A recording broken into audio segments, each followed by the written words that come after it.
এই ধরাই এসে হলেন গৌর হরি। গৌর হরি গৌর হরি প্রথমে এসে বলছে কি জানো, সবচেয়ে প্রথমে এসে বললো ওকে বলেছি তোমরা হরিনাম করো, হরিনাম ছাড়া তোমাদের কোনো গতি নাই।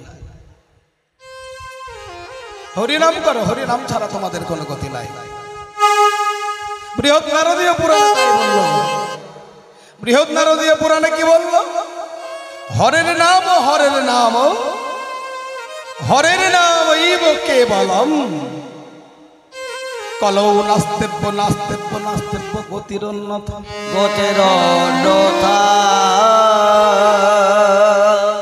হরের নাম। ওমা এই শ্লোকটার অর্থটা একটু ভাঙতে হবে, না হলে কিন্তু বোঝা যাবে না সহজে।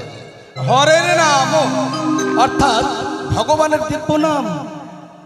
আবারও বলল হরের নাম, ভগবানের দিব্য নাম। আবারও বলল হরের নাম ইব।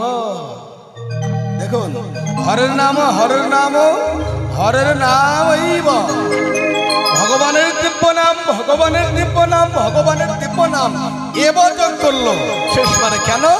এব অর্থে অবশ্যই।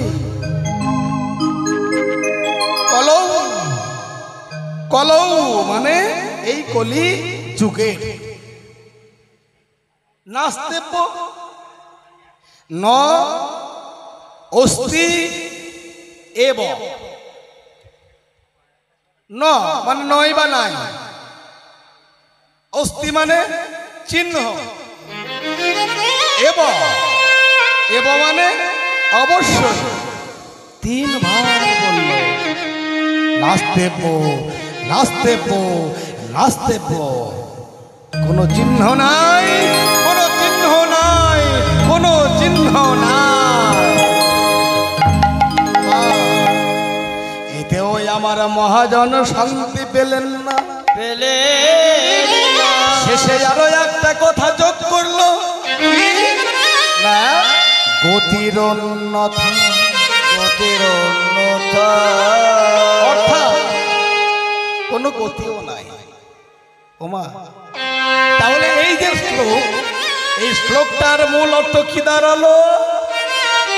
ছোট্ট করে বলে দি, কলিকালে হরিনাম ছাড়া জীবের কোনো গতি নাই।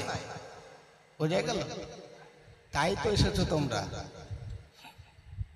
তার জন্যই তো এখানে আসা। এই হরিসভা যেখানে, হরি কথা যেখানে, সাধু গুরু বৈষ্ণব যেখানে, সেখানে আমরা যাই, সেখানে আমরা মস্তক নত করি, হ্যাঁ, সেখানে পদধূলি আমরা শিরে নিই।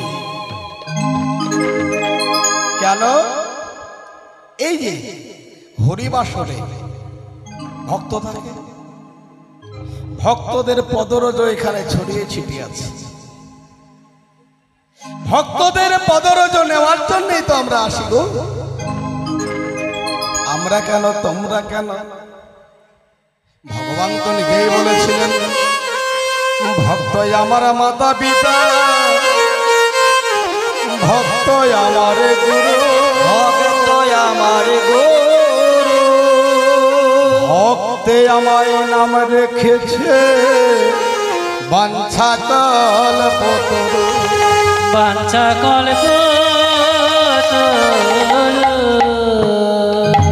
তাই আমার ভগবান, ভগবান